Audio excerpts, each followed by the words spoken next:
Dia sudah mati, Kakang. Lengan kirinya terputus dan wajahnya hampir tak bisa kita kenali lagi. Dia pasti mampus karena tubuhnya bukan terbuat dari batu karang. Sapi tua yang bodoh. Kakang, sekarang bagaimana selanjutnya? Masuklah ke dalam. Geledah seluruh isi rumahnya. Aku akan berjaga-jaga di luar. Dan kalian jangan sampai lengah. Ayo menyebar ke halaman. Jangan sampai ada seorang pun bisa keluar dari rumah dalam keadaan selamat.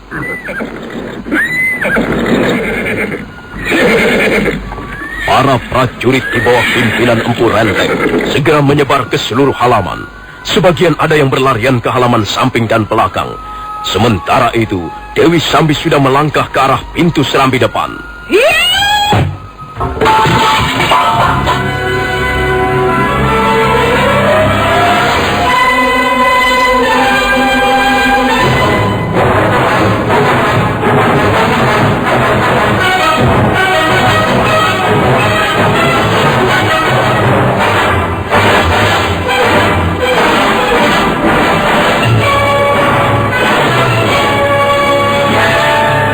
Menyeberangi serambi, dia tidak menemukan apa-apa di ruangan yang taram-temaram oleh cahaya lampu minyak kelapa yang menempel di dinding itu.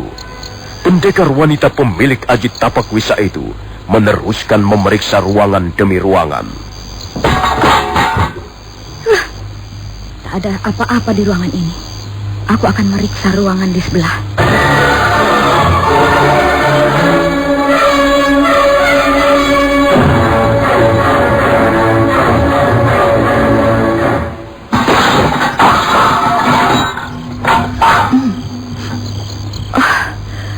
Mencium bau harum dalam ruangan ini. Bau yang harum erat hubungannya dengan seorang wanita. Pasti ruangan ini pernah didiami oleh seorang wanita. Tapi agaknya pemilik ruangan ini sudah pergi.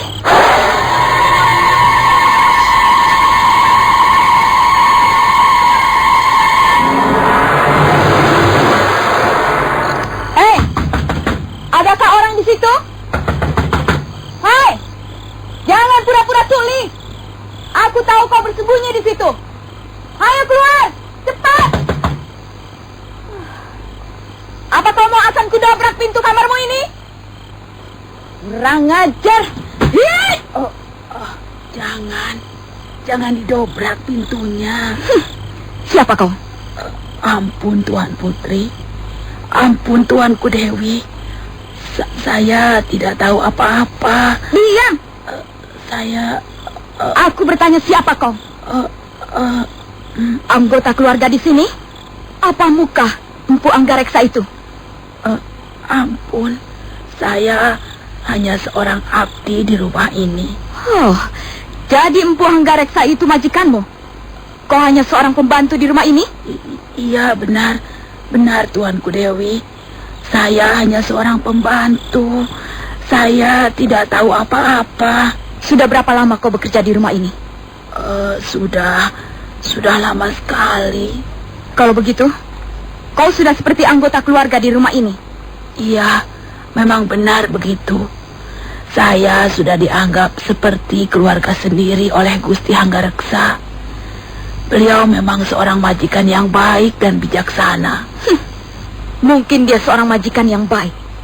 Setidak-tidaknya untukmu, karena kau seringkali menerima kebaikan-kebaikannya. Tapi sayang sekali, kau tidak akan pernah bisa menemuinya lagi.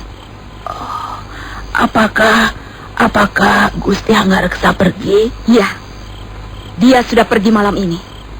Dia pergi ke suatu tempat yang tak mungkin dikunjungi orang dalam keadaan hidup. Oh, maksud Tuanku Dewi? Apa kata-kataku masih belum jelas? Dengar, Empu Hanggareksa, majikanmu yang baik hati itu, malam ini sudah mati.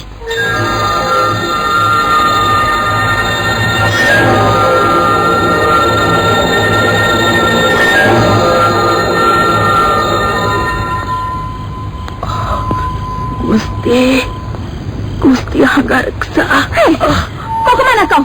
Ayo duduk. Gusti. Kau tidak perlu meratapi kematiannya. Kalau kau ingin selamat, ingin tetap hidup, kau harus memberi keterangan padaku. Aku akan mengajukan beberapa pertanyaan dan jawablah dengan jujur. Apa selama ini majikanmu itu menyembunyikan seorang wanita asing? Tidak. Jangan berdusta padaku. Ayo, katakan cepat. Katakan di mana wanita itu?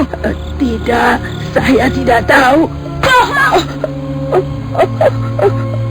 Hei, mau kemana kau? Awas!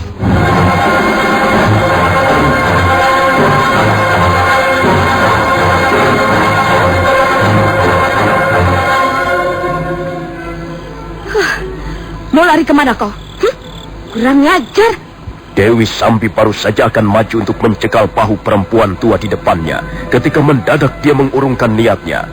Perempuan tua itu yang tak lain adalah Nyi Rongkot menatap tajam sambil mengacungkan sebilah pisau kecil berkilat-kilat.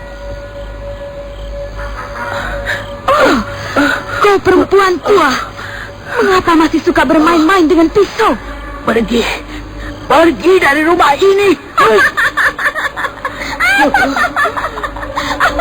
Apa katamu?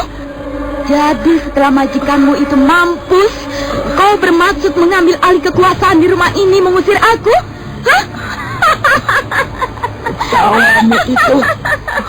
Ketawamu itu seperti setan.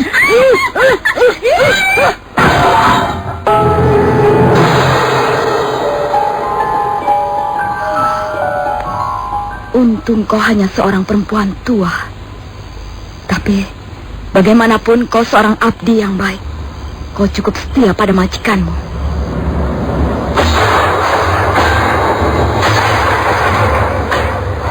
Dewi Sambi melangkah untuk meneruskan penggeledahan ke seluruh bagian rumah. Tak ada satu sudut pun yang lepas dari kejelian matanya. Sementara itu Nyi Rongkot terbaring pingsan. Dia sama sekali tidak menyadari bahaya besar mengancam keselamatannya. Sebuah lampu dinding yang terjatuh ke lantai nampaknya tidak segera padam. Bahkan apinya menjadi besar. Kita menjadi barang permainan.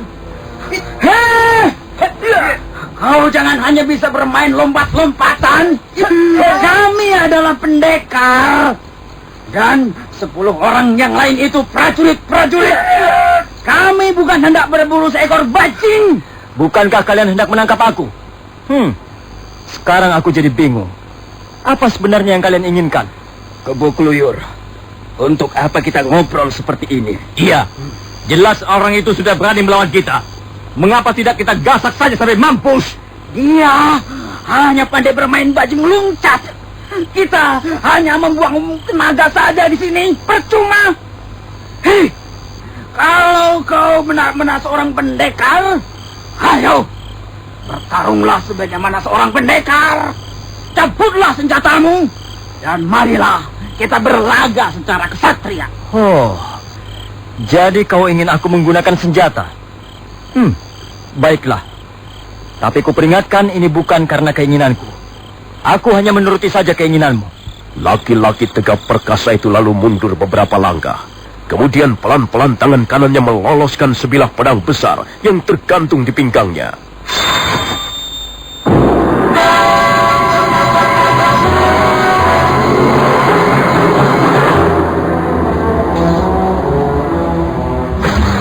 Kebo Kluyur terkejut sekali. Jaran Bangkal dan Jaran Lejong sampai melompat mundur. Demikian prajurit-prajurit Kediri terengah-engah keheranan. Seketika malam menjadi sangat hening. Dan di tengah keheningan malam itu, sesosok tubuh manusia berdiri bagaikan tertancap di permukaan bumi. Laki-laki itu nampak bukan lagi sebagai manusia lumrah. Tangan kanannya menggenggam sebilah pedang yang bernyala merah.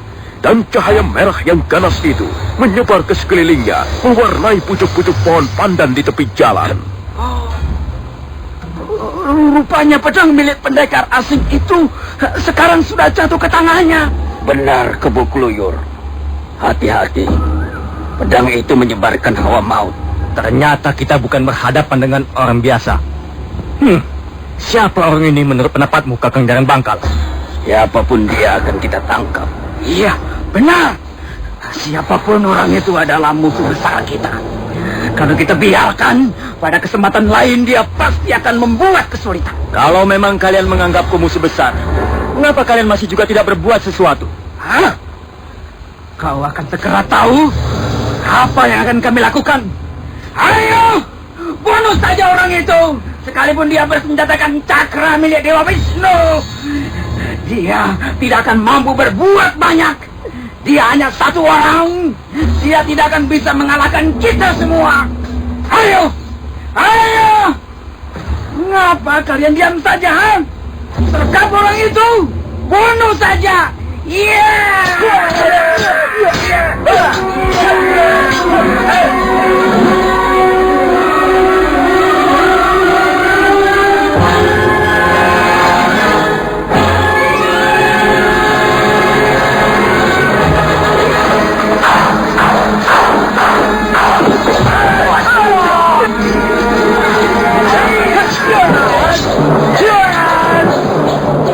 Serentak prajurit-prajurit Kediri menyerang.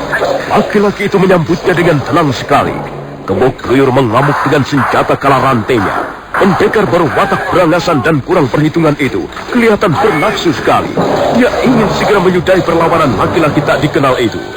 Tapi justru nafsunya yang menggebu-gebu itulah yang membuatnya lengah. Suatu saat dia menyerang dengan jurus beruntun. Senjata kala rantainya mendesing.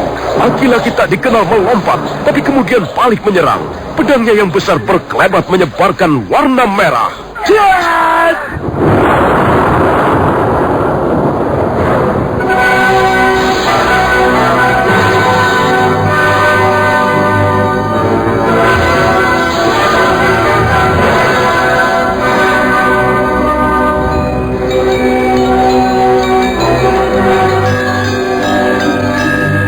Kebo Kluyur!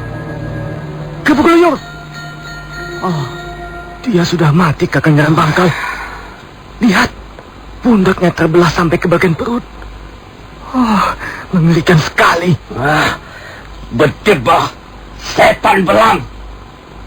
Kau sudah membunuh salah seorang teman kami yang terbaik.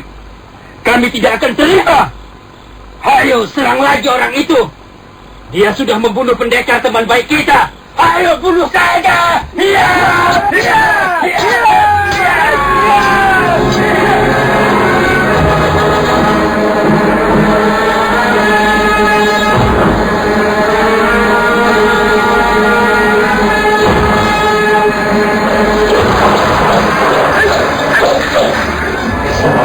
Kembali terjadi pertarungan sengit.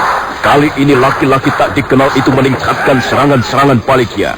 Beberapa orang prajurit Kediri segera tersungkur tanpa nyawa lagi. Jaran Bangkal dan Jaran Lecong menjadi cemas. Mereka merasa tak bakal mampu mengalahkan musuhnya, sekalipun jumlah mereka masih 8 orang. Lagi Jaran Lecong. Iya, kalau dibiarkan terus kita semua bisa mampus di tempat ini. Lalu, bagaimana Kakang? Bagaimana? Kita lari saja. Kita laporkan peristiwa ini pada Tuanku Baji. Baik, Kakang. Ayo lari! Ayo lari! Pastinya ke tempat ini!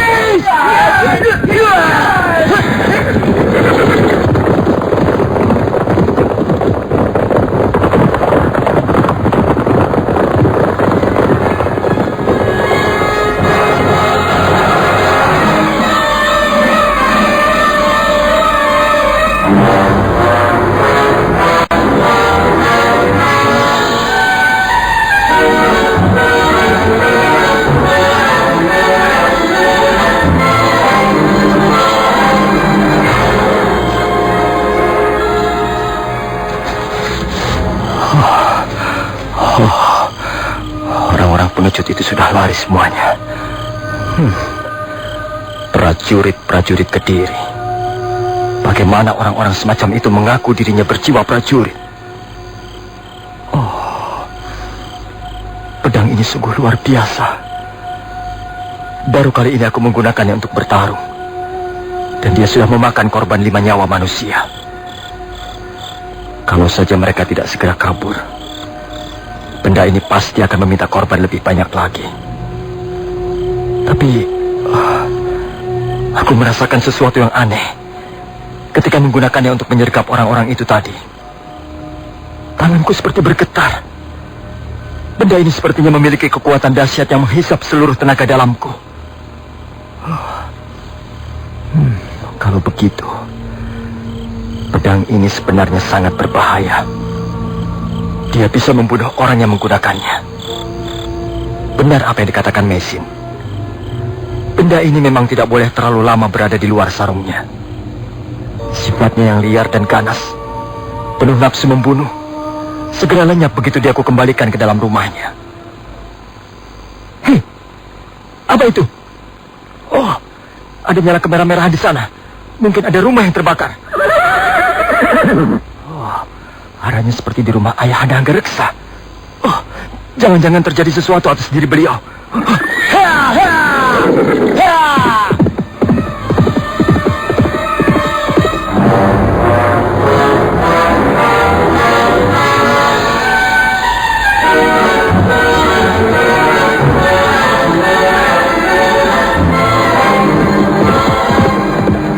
Laki-laki berpakaian petani itu, yang ternyata adalah Arya Kamandanu, segera mengaburkan kudanya. Binatang itu berlari di atas jalanan berbatu. Derapnya memecah kesunyian malam. Hela, hela!